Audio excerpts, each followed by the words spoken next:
Hello and welcome back to True Crime Guys podcast. I'm your host Michael, and the co-host better than jam and toast is with me today, Andy. Pretty good, Michael. Are you pretty good? I'm pretty good. You can't spread me that well, but I'm already spread pretty thin over here, so don't try and put me on anything else. All right? No, man. We're not trying to spread you too thin.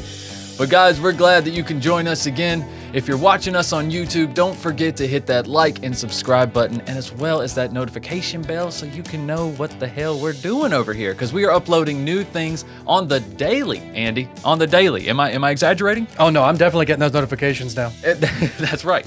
So if you missed last week's episode, speaking of YouTube posts, we took a look at the life and crimes of a former MMA fighter and Hollywood one-hit wonder, Joseph Son, which some of you may remember as the character Random Task from the first Austin Powers movie. His life basically revolved around a brutal kidnapping, rape, and torture that went unsolved for almost 20 years before a DNA test sealed the silent henchman's fate. But for our case this week, we're going to be talking about convicted serial murder and rapist Anthony Sowell, otherwise known as the Cleveland Strangler. I really don't know how this guy has flown under our radar for so long, Andy. I felt the same way when this guy first popped up on one of my suggestions. I was like, the Cleveland Strangler. I've heard of so many other stranglers, but right? Yeah, it seems like when you hear his story, it feels like it should have been a lot more bigger news to us at this point. You know what his case lacks? It lacks an investigation, a long-term investigation. It's like once they got onto this guy, once some witnesses started talking, he went down fast. Yeah, you know what I mean? They didn't have that long-term, do we have a serial killer in our midst? They didn't have that, the task force hunting for a serial killer. It just kind of found him. Yeah, exactly. It's enough stuff added up about this guy, and the police looked into him, and they're like, holy shit. There is so much here. Oh, yeah. But to give a quick summary on him, Anthony Sowell is an American serial killer found guilty of committing a series of crimes between 2007 and 2009. His 11 victims, all women, were each lured to his home on Imperial Avenue with the promises of drugs or alcohol, only to then be met with unprovoked violence from the Marine Verteran. After serving 15 years in prison for an assault committed in 1989, where Anthony pled guilty to the attempted rape, he was released back into the public in 2005. However, it wouldn't be long before the troubled felon began to turn his violent tendencies into a deadly murder spree that would shock the Cleveland streets for years to come. Despite him being one of the more recent serial killers in America, we actually hadn't heard of him before getting into this case. I'm kind of ashamed to say, and like me and Andy talked about, maybe it's just because the investigation was so quickly done and cut and dry, because, all it took was a search of his premises. Yeah, that wasn't hard to get the warrant for. Yeah, there's no the hunt for the detective searching for a certain killer, or there's not that long timeline of events where someone's trying to check or chase somebody for so long. It all just kind of happens so quickly. You're right. It does fall under the radar because we're missing that investigation. Exactly. It must. Now you brought this case to my attention, and you wrote the timeline for us this week. Thank you very much, Andy. But why did you pick this case? Of all the things. Well, because I think that was one of the reasons I did want to pick it, because of the fact that we've been doing this for so long, and you've been doing this for even longer than I have. Yeah. And the fact that this was a legitimate modern day serial killer in our lifetimes, in our adult lifetimes to an extent. And Yeah. we were really unfamiliar with it. We had no idea that this happened not too far away from us. This was in Cleveland, Ohio. That's a 5-6 hour drive from us, maybe eight. Maybe 8. Yeah, so it's it's not even that far of a drive, and this is something that we've been doing this for so long. I feel like we should have already heard about it. So I'm almost doing this out of shame for ourselves to be we owe it to everybody else to do this. It is at this point. Doing true crime for nearly 7 years. When someone says serial killer, I'm like, I probably heard of him. And I have seen his face. In my searches, looking for cases and whatnot, I have seen his face. But I couldn't put a name to it, and I had no idea that he was this prolific and this disturbed. So let's get into it, guys. Let's get down to business. Andy, how about you roll that intro and let's dive into it? I will get right on that.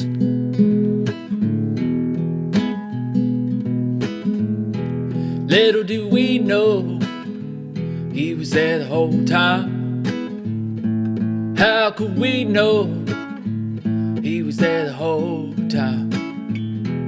Making the whole road smell like a pigsty. Roll up your window when you walk by. Blamed it on his mama, why he was so mean. Blamed it on his mama, she took everything. Gathered up his problems, took him out in the street. Danger to everyone he meets. The streets of Cleveland were never the same. Gonna take a lot of time, a lot of rain to wash the shadow off them sidewalks. Lots of tears and lots of long talks, missing the souls lost. The streets of Cleveland paid the cost.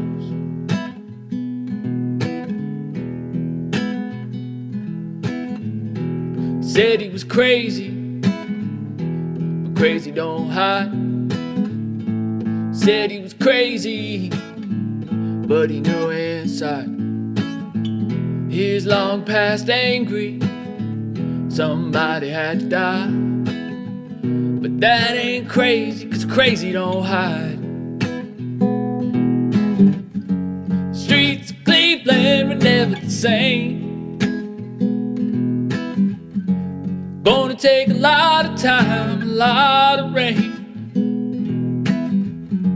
to wash the shadow off them sidewalks.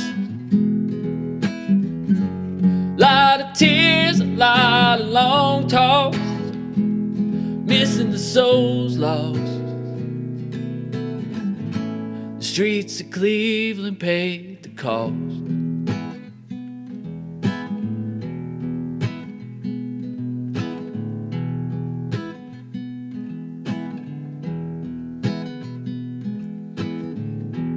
Little did we know he was there the whole time. How could we know he was there the whole time? Making the whole road smell like a pigsty. Roll up your window, he's walking by. All right, guys, so let's start with the incident that cracked this nut open. Okay, it was September of 2009. Latondra Billups visited Anthony Sowell's residence after he had presented her an offer for some free drugs. All right, that's enough to get me to your residence, Andy. I feel like drugs are never free, though. They are never free. Nothing is free. Never free, That's a lesson guys. you learned right here. It was September of 2009. Latondra Billups visited Anthony Sowell's residence, but after entering, Latondra was almost immediately subjected to a vicious assault from the Sowell, completely unprovoked. He beat Latondra repeatedly before eventually raping her and then strangling her using an electrical cord until she lost consciousness. But fortunately for Latondra, she regained consciousness, and much to her surprise, Sowell allowed her to leave the house, believe it or not, probably because he asked her if she could remember what had happened, and she seemed spacey, like you would coming back from fainting, or going unconscious. So whether due to concerns about the drugs that were present in her system or due to the intimidation that was inflicted by Sowell, Latondra chose not to alert police immediately after her attack. Roughly 1 month later, on October 20th, another woman by the name of Shawn Morris visited Sowell's residence with the offer of drink and drugs as well. After her first visit with Anthony, Morris left the home without any issues. However, she realized that she had left her ID at his house, and she had to go back to get it. I guess Sowell saw this as an opportunity, and he started attacking Morris as well. And in a moment of fight or flight, Morris managed to escape by climbing out of a window located on the 3rd floor of Sowell's residence. Noticing this odd incident, concerned neighbors promptly dialed 911 and reported a naked woman falling from Sowell's 3rd-story window. Unfortunately, Morris also initially declined to talk with the police, and Sowell was nowhere to be found when the officers arrived. So, with no witnesses or a suspect, the police were kind of stuck. I mean, at least they did show up. Like the police did show up to the residence. They actually looked around. And this is one thing that they do talk about. It's like they knew something was weird here, But because there's no witnesses or a suspect, they had to go. They kind of just had to leave. They had to. And in their defense, I mean, if you show up at a house and they're like, okay, is this the house? Is this the house the guy that the lady fell from? Yeah. Okay, well, she's obviously not hurt. She's gone. Yeah, where's she's the not lady? here. Where is she? Okay, they knock on the door. No one answers the door. They can't bust in the door for someone coming out the window. Exactly. You know what I mean? It could be the homeowner just leaving it. They can't just. It's nothing that's not probable cause enough. No, absolutely not. Absolutely. So it was a week later now when Latondra, the woman involved in the previous assault, finally decided to file a report against Sowell. It was now, with Latondra's report in hand and the incident involving Morris, law enforcement officers were able to secure a warrant to search Sowell's residence. But no amount of training or preparation would have been able to get these officers ready for what they were about to find inside this house of horrors. A house that could rival that of John Wayne Gacy's, and I hate to bring up John Wayne Gacy, but I mean, when you think of houses being torn apart and houses of horrors, that is just one of the top ones, right? Bodies in the crawl space, bodies in the walls, bodies buried here and there. This house, very, very, very similar. It did. And even in the news broadcast and like the coverage of it, it did give off a very Gacy-esque vibe of them just kind of hauling bodies out on stretchers or in body bags or just coming out of this house. Like, how many more are they going to pull out? Like, it just kept coming. So, yeah, it was a very like Gacy-esque incident there. Exactly. All right, so what we're going to do, we're going to pause right here before we tell you what is in this awful home, and we're going to go back and talk about the man who lives there, okay? Let's go back and see what created Anthony Sowell. He was born Anthony Edward Sowell on August 19th, 1959, and he was raised in East Cleveland, Ohio, and would grow up as one of 7 children raised by his single mother, Claudia Gertrude Garrison. Now, after the death of one of Sowell's sisters, 7 additional children from her family came to live under Gertrude's roof. Okay? During all this time, according to Sowell, he had a distressing and abusive upbringing, primarily brought on by his mother, Gertrude. I'm sensing some mommy issues here, Andy. It's another check box, right? I mean, that's a strong name right there. Gertrude's got a heavy hand. How else do you control 14 kids, Andy? Like I say, a lady like Gertrude, she's by herself. She almost got to have a heavy-handed woman right there. That's a strong-handed woman, a Gertrude. That is a heavy-handed woman. And we have some testimony from the house. According to Sowell's niece, Leona Davis, Gertrude subjected them to various forms of physical and emotional abuse. And when I say them, I mean the other 7 children that came, while her own children would be made to watch the abuse from other areas of the house and whatnot in other rooms. One horrifying incident involved Gertrude coercing Davis to undress in front of the other children. And once nude, she then lashed her granddaughter with an electrical cord until she bled. Now that is excessive. No matter what, I understand. Like you got a house of 14 kids, it could get a little crazy. And now you got to keep the peace. But that's abuse. That's too much. You've crossed discipline into abuse now. That is way too much. From other disturbing accounts, Sowell himself began forcing himself on his niece nearly every day for a period of 2 years, starting when she was just 10 years old and he was only 11. At 11, you learn that from somewhere else. Mm-hmm. Davis also reported that the other male members in the house participated in these attacks as well. Yeah, there's 14 children in that house. There's a good number of males and females. How did his brothers end up, right? That's a sideshow. We need to see what we can find on that. But at the age of 18, as a way to get away from home, Sowell enlisted in the U.S. Marine Corps, where he served for 7 years before being honorably discharged in 1985. There's your military service. He would spend a good portion of his time in the service down here in the Carolinas, with stints in California and Japan.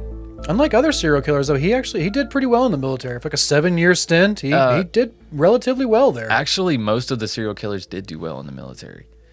I feel like they always had the problems with authority, though. They had problems like actually doing what they were told. There are a few, that had problems. But I mean, he was like making it a career. But there's just as many who loved it. Yeah, he learned electrical work and like learned how to make it a trade and stuff like that. He was trying to like make money off of it. Right.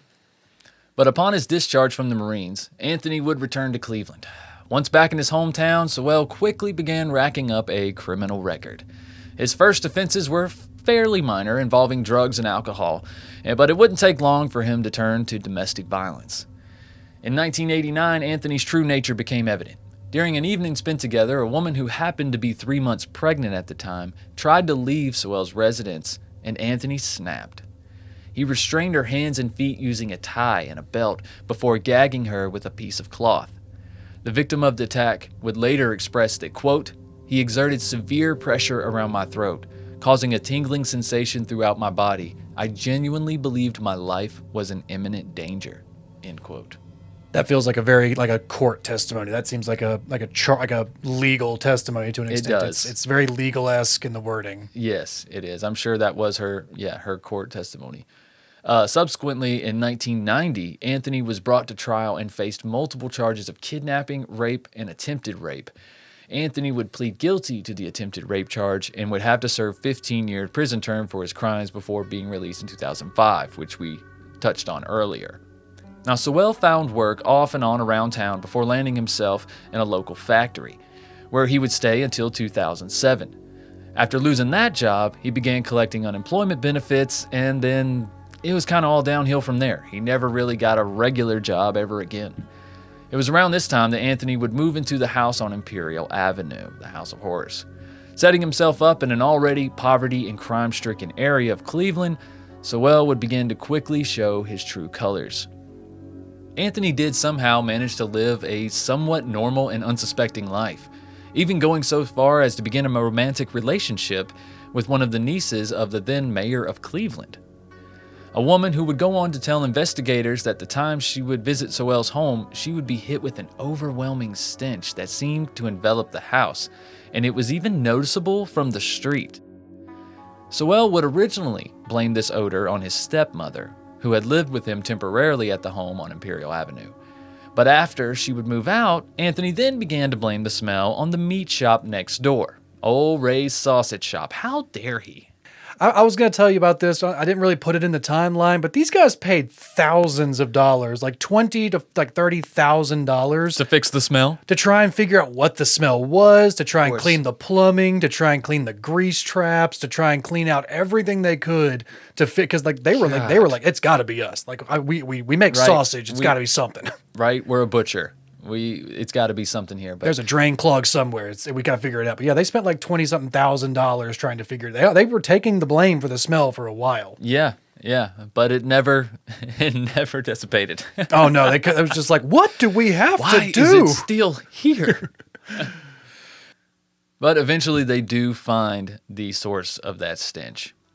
Now, the relationship that Sowell had would fizzle out, his romantic relationship, and his violent actions would only escalate from there, as they typically do, because it would be during this time that Sowell would unfortunately claim the lives of at least 11 women. And I did say at least 11 because that's just the number of bodies that would be found at his home. Now, it's hard for anyone to know exactly when most of the murders took place due to a few factors, like the type of woman he targeted, the time in which they were reported missing, and sadly, the amount of effort that was put into finding some of them by the Cleveland police. Most investigators can agree, however, that Crystal Dozier, a 38-year-old woman, was the initial victim targeted by Anthony Sowell during his violent killing spree. However, the date of her attack is unable to be confirmed. Dozier was a mother of 7 and was struggling with drug addiction following the tragic death of one of her children. In May of 2007, Sowell enticed her into his residence with the promise of drugs, but upon entering the home, Dozier was raped and murdered by Anthony. Over a span of 2 years, Sowell would continue targeting women who he believed would not draw attention or be reported missing by their loved ones. Regrettably, this proved true for a number of his victims, as their disappearances would go unnoticed until their bodies were discovered on his premises several months or even sometimes years later. And the fact remains that some of his victims' families did report their loved ones' disappearances to police, but they failed to take these concerns seriously. Talk about, the less dead, man, right? We mention it a lot on this podcast. Absolutely. It's a common theme. It's a common term where somebody is reported missing, or they reported that maybe some kind of attack or something, Right. and the police, they ask like, "Oh, what do they do? What are their habits?" And as soon as someone says, "Oh, they're a sex worker, or they have a drug habit, or they have some kind of rebelliousness, anything like that," it was a common thing Yep. sometimes. Have sadly. they run away before? Yeah, to just kind of Yeah. write it off as like, oh, she's probably in a drug den, or Right, she's probably right. shacked up with somebody, or it was a common thing, and sometimes it sadly still happens sometimes with the term, like the less dead, the people who they don't think are as important of victims to go search for. Yes. And we highlight a lot of these cases on Strange and Unexplained, guys. If you want to check out a lot of those, like the Long Island serial killer, the early stuff before Rex Heuermann came out, a lot of those cases, a lot of his victims were swept under the rug because of their lifestyle. But like I said, we cover a lot of those things on Strange and Unexplained. You can find those episodes wherever you listen to podcasts. But let's get back to where we started with Anthony Sowell, when the women, the two of his only survivors, had finally come forward and decided to tell their stories to police. With the search warrant in hand, the officers showed up at the home on Imperial Avenue with really no idea of what they were about to walk into. Immediately, they were hit with the gut-wrenching stench that some officers are all too familiar with. The men knew that they had uncovered something horrific. And inside, things only got worse. They stumbled upon a shallow grave in Sowell's basement where they found 2 bodies. As their investigation progressed, they discovered an additional 4 bodies concealed in the crawl space, 4 others buried in the backyard, and within a bucket, a woman's skull was delicately wrapped in a paper bag. It almost kind of gives off like an Ed Gein type situation too, almost like having just a head in a bucket, like just the audacity, man. Like to just leave it out. yeah. Like, spoiler alert, he does plead insanity. I think in one of his last trials, and I think he's still trying to take that claim. He tries If it initially. anything- He tries the initial plea of insanity, and they are just like, no, you Okay. are, yeah. But yeah, he does try it. But I mean, this does kind of give a little bit of credit to that. The fact that you would leave these things out, you would leave a head in a bucket in your backyard, like that does seem like something a crazy person would do, an insane person even, someone who is not afraid of the consequences. Or who doesn't even seem that there are any consequences, because like you're living Or with this smell. how long has he been doing it? Because what we see a lot of times when we study these killers is the longer they do it, the more careless they get. And when you're so careless as to leave a head in your backyard, that's about as careless as it gets. Yeah, and that's the other thing. It's like when you talk about like someone like Gacy, and we talk about how this house was very Gacy-esque. Gacy still tried to cover up so much more of his crimes by Yes. putting down, And he what did was it, have lye some in the crawls and- in the basement and whatnot, but he was trying to bury them and keep the smell down. He was trying to cover them with, what was it, lice or limestone? Or how was he trying to cover them with limestone and something? whatnot. Like kitty litter. He's trying to But he cover was- all the smell. Anthony was just living in it. He just kind of dug some shallow graves outside. There was just 2 bodies or bodies just in the crawl spaces, just kind of Yeah. stuffed in there. He was just living in that decomposing smell yeah, for God basically knows how long. So basically, he was living in a 3-story home, and he was living on the top floor, and the bottom 2 floors were whatever goes. That's where he spent time with these women. That's where most of his victims probably met their demise, and some of them were left where they were killed, I think. Like, it's as sad and as awful as that sounds. He kind of it had just- like a out of sight, out of mind. He did. He would just go up to that 3rd floor and forget all about it. They could just be anywhere in the back. I said backyard, crawl space, Here's what's basement. crazy, like the women that he brought in there afterwards, they had to walk past this stuff. Yeah. But I mean, obviously you're not looking around when you go in someone's house. You're not trying to be rude. Like, yeah, you might smell it, but I mean, some people are nasty. Some people are hoarders and they got a bunch of shit and their property smells similar. You know what I'm saying? So And when you got a sausage shop right next door to your house, it is Yeah. an easy write-off to just be like, oh, it's the sausage place. If it's a new person coming by, what's Yeah. that smell? Oh, it's from the sausage place next door. They smell horrible. right. It's very easy to write that off to somebody who's not familiar with it. Exactly. But what I'm getting at is, though, there was no hiding this home. There was no hiding the way it looked on the inside, the smell. And honestly, it was fortunate for the investigators that Sowell wasn't home, because if he was, I can't even imagine, because you're not getting, as soon as the police come in your front door with a warrant, you got one choice if you're in there. Yeah, as soon as they knock on, You're either the going door. to prison or you going down swinging. Yeah. And a man with military experience, 7 years military experience, with a lot to lose. And a lot of violent tendencies already. A lot of violent I think he would have opened fire on them. I think there was definitely going to be some bloodshed. If he would have been home when they got there, I do not think it would have gone down peacefully. No, we would have heard about him by now. That's for sure. But there's really no way of knowing what kind of incident could have unfolded if Anthony had been home. But luckily, Sowell was apprehended 2 days later by patrol officers just a few blocks from his home. And by this point, damn near every available unit was out scouring the streets for the soon-to-be coined Cleveland Strangler. Now, during the full scope of the investigation, a total of 11 women's remains were discovered in and around Sowell's property. The identified victims include Tanya Carmichael, Nancy Cobbs, Tashana Culver, Crystal Dozier, Talacia Forston, Imelda Hunter, LaShonda Long, Michelle Mason, Kim Yvette Smith, Diane Turner, and Janice Webb, most of whom had disappeared or been reported missing for years. So, let's get into the actual allegations and conviction that Anthony faced. He faced charges of 11 counts of aggravated murder and 74 counts of rape, kidnapping, tampering with evidence, and abuse of a corpse. Initially, he of course entered a plea of not guilty by reason of insanity. However, he later changed his plea to just simply not guilty. I feel like he didn't have enough evidence for the insanity. You don't think so? I feel like it's a strong case, but it's not strong enough.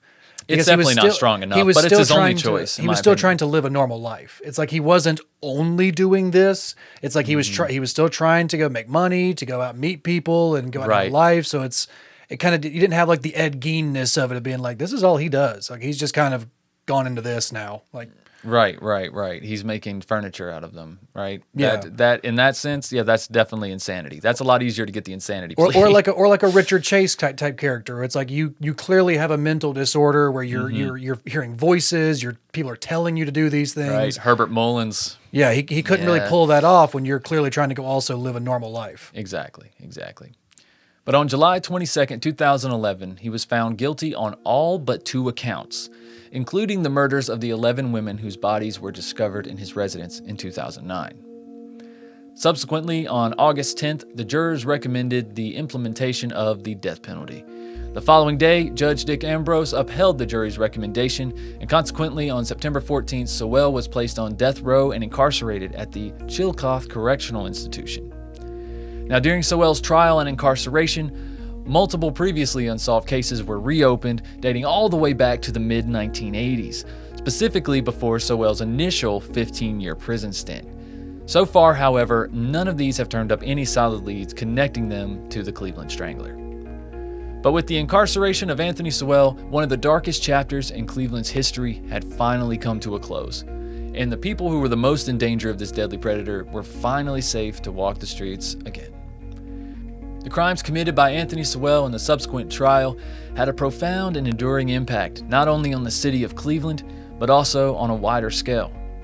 The tragedy served as a catalyst for meaningful conversations regarding the need to enhance support systems for vulnerable individuals, ensuring that their safety and well-being are not disregarded.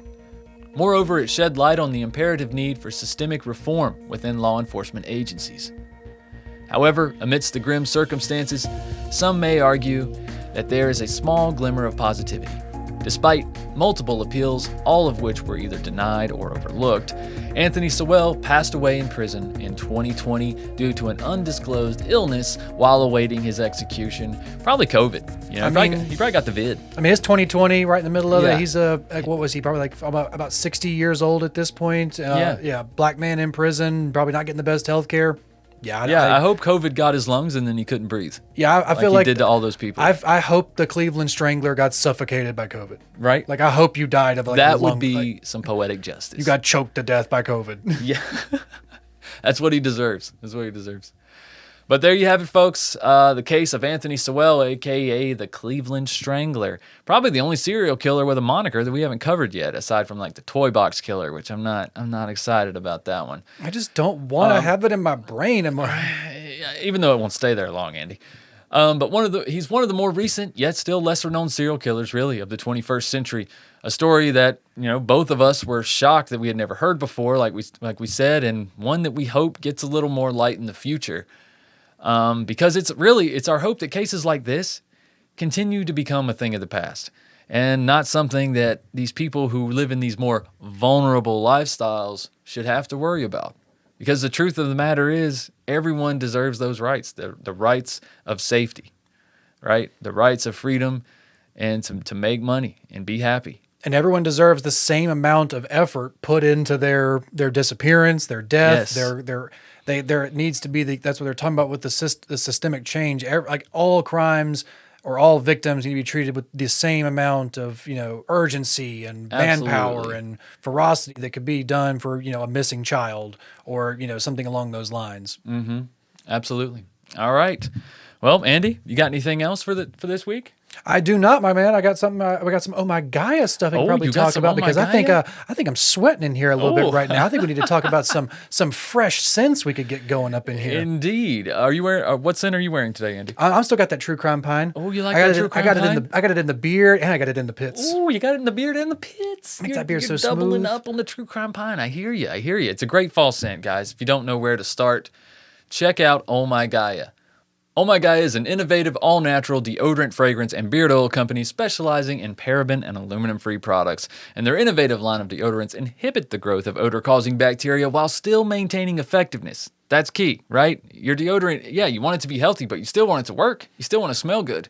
And lucky for you, Oh My Gaia has so many scents to choose from vanilla, cherry almond, sandalwood, lavender, lemongrass, Egyptian musk, coconut, dreamsicle, leather, lumberjack, honeysuckle, fireside. There's barbershop, sailor, true crime pine, as Andy spoke of earlier. That's a great place to start. A great unisex scent, a great fall scent too. Pines are evergreen. They always smell good. But you guys, because you're True Crime Guys listeners, you can use the word creeper for 15% off your order. That's CREEPER at shop_ohmygaia on Instagram or ohmygaia.com. That's OHMYGAIA.com. And again, use code word creeper to get 15% off, not 50, 15. Okay, it's an amazing product. She got to make some money. Wendy is amazing. Tell her True Crime Guys sent you. And guys, if you're watching on YouTube, please don't forget to hit that subscribe button. Please check out the shorts. We put up new shorts from recent episodes almost every single night. If you guys share those, we appreciate it very much. And of course, the best way to support the show is Patreon. Patreon.com/TrueCrimeGuys, where for just $5 a month, you can get access to everything that we have ever made. If you guys don't know, before Andy came on board, we had another host, Lauren, who was here for the first 6 years of the podcast.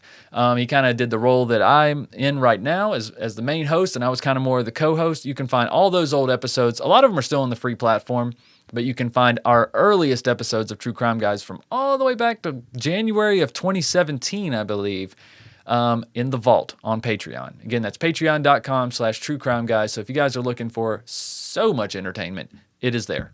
It is there on the $5 tier, as well as recent Patreon exclusives like Eldon, the zombie killer that me and Andy covered last month. We'll be doing another Patreon exclusive this month, guys, that will obviously only be available on Patreon in video form as well. And we are definitely getting back to some cult shit this time, We are guys. definitely we talked getting back about to some doing cult some shit cult on shit. Patreon because that's where we start our cult. I mean, that's where It's a marketing plan. Yeah, Michael. it's just the Patreon. But yeah, guys, everything we make there, Higher Thoughts, Sandu Stories, everything that we release will be on that $5 tier on the True Crime Guys Patreon. There's a link right below the description of this episode, as well as to our YouTube page, as well as to Oh My Gaia, and any other sponsors that you heard in this episode. Okay? I think that's pretty much it. Andy, did I cover everything? I think you're doing a pretty good job, Michael. I think you're hitting Thank you. you're banging on all cylinders, getting everything I'm out feeling there. good today. I feel like we I'm just feeling have good like today. when you're talking, just like a pop and a pop Yeah, and a pop yeah, and a pop, just a different, just pop, put it there. like a Vanna White doing right beside you. I should have that showing all the things on the screen. My wife, Kristen, who edits the videos, is just loving this right now. I'm just gonna have like cue cards and just like drop different logos as I go. Just pop, pop, like a Bob it's just gonna Dylan be song. Like, you put your own freaking... It's like a Bob Dylan music video, just dropping like little album covers of our We'll picture you in the corner, so you're right there. Yeah, there we go. All right. Well, all right, guys. That's all we got this week. We will see you next week for a brand new True Crime Guys episode on YouTube or wherever you listen to podcasts. All right. Until then, just keep on creeping. We'll see ya. Bye. You hush your mouth, boy.